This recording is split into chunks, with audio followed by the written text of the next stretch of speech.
V'shinantom levonecha v'dibarto bon. Parshas V'eschanan famously contains the Kriya Shema that we're all familiar with, and in the Kriya Shema there is this amazing pasuk. V'shinantom levonecha, you should teach the Torah to your children. V'dibarto bon, you should speak about Torah. Every situation that you have and every opportunity that you have, those should be the words coming out of your mouth, are divrei Torah of one sort or another. The values of the Torah, the mitzvahs of the Torah, the ideas of the Torah. This lies at the heart of the whole of Yahadus, the whole of Klal Yisrael, and all our activities. So much so, in fact, that the Mefarshim explained that at Har Sinai, when Klal Yisrael said Na'aseh v'nishma, these two words expressed two different obligations, two different acceptances. Na'aseh was the acceptance of Kiyum HaMitzvahs, of the practice of mitzvahs, whereas Nishma was a different Kabbalah, was a completely separate commitment of Talmud Torah.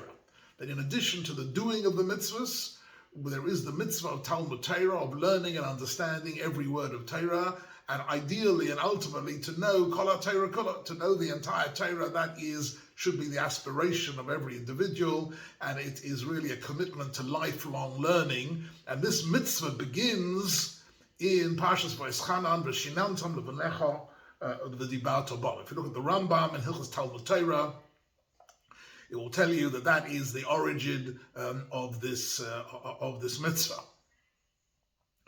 In fact, the Gemara in Kiddushin teaches us beautifully that there are 5 primary parental duties in halacha.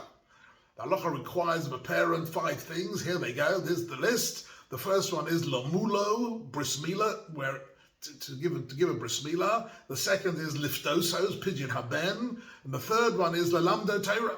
That after milah and pidyon haben is the mitzvah of Talmud Torah, to teach him Torah. That is a mitzvah incumbent on a parent, equally to milah and pidyon haben. The fourth one is lahasio isha, to make sure he gets married, and the fifth one is lalamda umnus, to make sure he has a parnosa, he has a trade or a profession of some sort, to give him a livelihood. These are the 5 primary halachic duties as spelled out in Kiddushin Daf Kaftes. So lalamdo Torah lies at the heart of whatever it is we do with our children. And of course, in addition to personally teaching our children Torah, we should also we outsource this to the Malamdim and the Machanchim and the schools and the yeshivas and the Medrashot and all the places which teach Torah. And this entire enterprise is an expression of a fulfillment of this pasuk, V'shinantam levonecha v'dibarto bon, this magnificent mitzvah. Having said that, there is another very interesting aspect to this pasuk. And I'd like to maybe begin this by asking a question. Have you ever wondered why a ger and a giores, a convert to Judaism, is allowed to daven and say things like Elokeinu v'Elokei Avoseinu, Elokei Avram, Elokei Yitzchak, Elokei Yaakov? Have you ever wondered in what sense a ger and a giores are allowed to use the terminology that we all use every day, beginning of Shemona Esrei, that we introduce ourselves, so to speak, to HaKadosh Baruch Hu, that HaKadosh Baruch Hu is the God of our fathers, Avraham, Yitzchak, and Yaakov? Is this correct? The ger and the giores are not biologically descended from Avraham, Yitzchak, and Yaakov. Equally, in Hilchos Birkas Hamazon, the question is raised whether a ger or giores can say Al ha'aretz shein chalta la'avoseinu eretz chemdo tov v'rachava, that the Eretz Yisrael was given la'avoseinu, to our ancestors. And for a ger and giores, this is biologically not correct. So maybe you should have a different nusach. And indeed, there are some opinions in halacha that a ger and giores should have a different nusach. But as we all know, that's not the halacha. Halacha is that they daven the way we daven. And why is that? So this is a very beautiful and profound idea which actually begins in Rashi on this pasuk.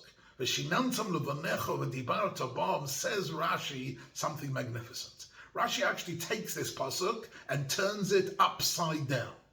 If you read the pasuk, the meaning of the pasuk seems to be, if you have children, teach them Torah. That's the pasuk.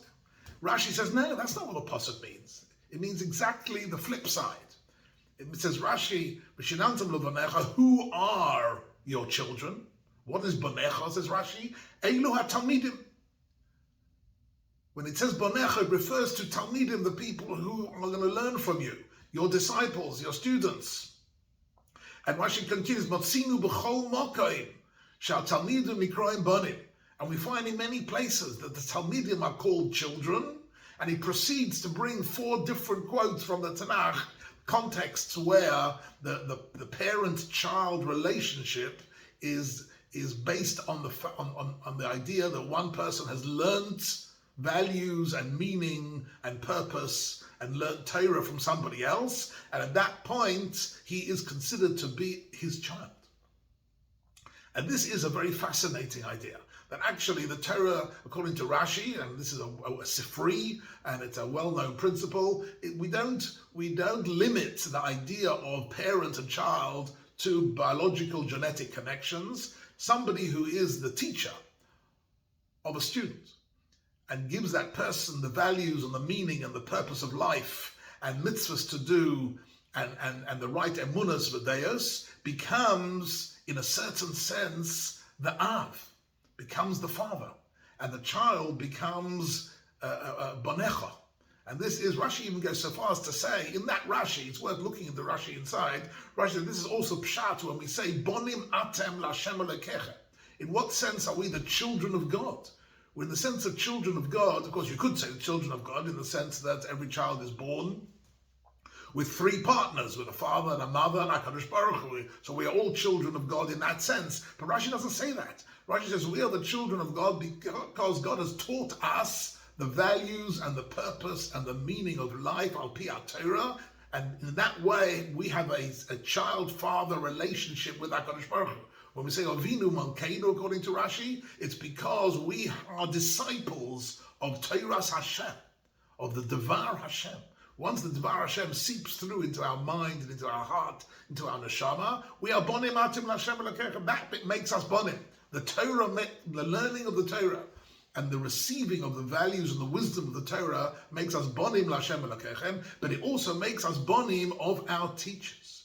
So the relationship between parents and teachers, between parents and children, is complex. There is, of course, the biological genetic connection, but there's also something else completely, right? As we say, Rabbi Chani ben Rabbi Loza says the famous Maimah Chazal, the famous pasuk in Yeshaya that we're going to say shortly in a Haftarah coming up soon. Pasuk in Yeshaya, that all our children should be limudei Hashem. So on the one hand, that is a blessing that our children should be learned. But according to Rashi, it's the opposite as well. It's that the people who we contribute to their learning, they become our children. That the relationship between parents and children is also a spiritual relationship of meaning and purpose. And that is really a most magnificent idea. And that really relates to this question I asked you before about how can a ger and a gioris say Elokeinu, Elokei Avraham, Elokei Avosenu, as if Avraham, Yitzchak, and Yaakov are their ancestors. And the answer is that in Lashon HaKodesh, Avos and Bonim means also teachers and students. And therefore Avraham is called, and that's the pasuk in Avraham in Lech Lecha, Av Hamon Goyim. He becomes the father of people of many nations. How does he do this? They're not his descendants, but they are his followers. And the minute they are followers of Avram's monotheism and Avram's code of ethics and his chesed and his way of life, he is their Av, he's the father. And therefore, Al Shen Chaltu La'ava Seinu Eretz Chem Tov Rachava, a ger and a geras can say like we can all say, because we are not only descendants, Klal Yisrael are descendants, of course, of us, but we are also disciples and Talmidim of us. I find this to be a very, very profound and beautiful idea, which takes this pasuk into a new dimension. This pasuk is not only telling us to teach our children, but that all the people who we teach are indeed our children. And there is a Gemara which says, "Kol hamelamed es ben chaveiro Torah ki'ilu yoldo." somebody teaches somebody else's child Torah, it's as if he gave birth to it. And that is all following this central idea that Rashi picks up in this week's Parsha on V'shinantam Levanecha.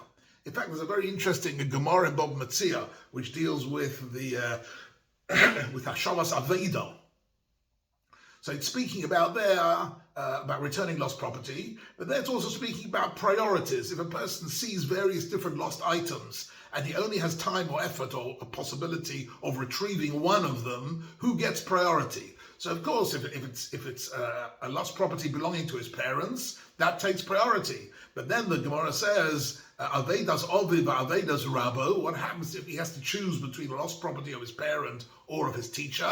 Then Rabo Kodem, the lost property of his teacher, takes priority. Why? Ki Ovid Heviu leOlam Hazeh, the Rabo Heviu leOlam Habo. Because his father gave him physical life, but his Rebbe gives him a spiritual life of nitzchias, of eternity, and therefore, in some sense, has priority. Of course, the Mephoshim explained that if the father engages the Rebbe and pays the Rebbe, then the Rebbe is the shliach of the father, and then in that sense, the father is also doing the mitzvah b'shinantam levanecha through the agency of the teacher, and therefore he is also considered to be the teacher. That's a technical issue. But certainly here, when it comes to the idea of the Av and the Ben in the context of Talmud Torah, that is really a magnificently profound idea, which lies at the heart of everything. Whenever we speak to HaKadosh Baruch Hu, Avinu Malkeinu, when we say Malkeinu, we mean you are the Melech, and you have given us instructions which we follow, we do your mitzvahs. But Avinu means you have given us wisdom and purpose and Divrei Torah and lifelong learning, and in that sense, we are your children. And that is the im kavonim, im kavodim. That we have this double relationship to HaKadosh Baruch Hu of mitzvahs and Talmud Torah. And that is really a core idea. In a sense, also it shows, it throws very interesting light on the fact that we're all aware of, that there were many in Gedolei Yisrael, great spiritual and scholarly people who were leaders of Klal Yisrael, who didn't have any biological children. Right? They didn't have any biological children. The Chazon Ish didn't have any biological children. Rav Tzadok HaKohen didn't have any biological children. The late Lubavitcher Rebbe didn't have any biological children. But they had, who knows how many tens of thousands, hundreds of thousands of Talmidim, of followers who they inspired, who they directed in their life, and they are HaTalmidim Eilu Habonim. It's that Rashi which sheds a whole new light on the idea that people who maybe do not have descendants, physical, biological descendants, or maybe they have physical and biological descendants who are not going b'derech HaTorah, they can still have bonim l'Hashem Elokeichem, they can still have children by being engaged in teaching or facilitating teaching or making teaching possible for different individuals. That is the mitzvah of Talmud Torah, and that is the way in which Klal Yisrael are connected to each other, the Ovois Ubanim. And that is the tremendous bracha that we get out of this week's Parsha and this insight of Rashi, and we should all be zeicher to engage ourselves in Talmud Torah for our entire life. Kehem chayenu v'oirech yomeinu v'hem negi yom v'loila, that our lifeline of the whole of Klal Yisrael, the inspiration of Klal Yisrael, are the words of the Torah, the emes of the Torah, the creativity of Talmud Torah, and that was really the bracha that Moshe Rabbeinu was giving to us in Parshas Vayeschanan, V'chein Yirat.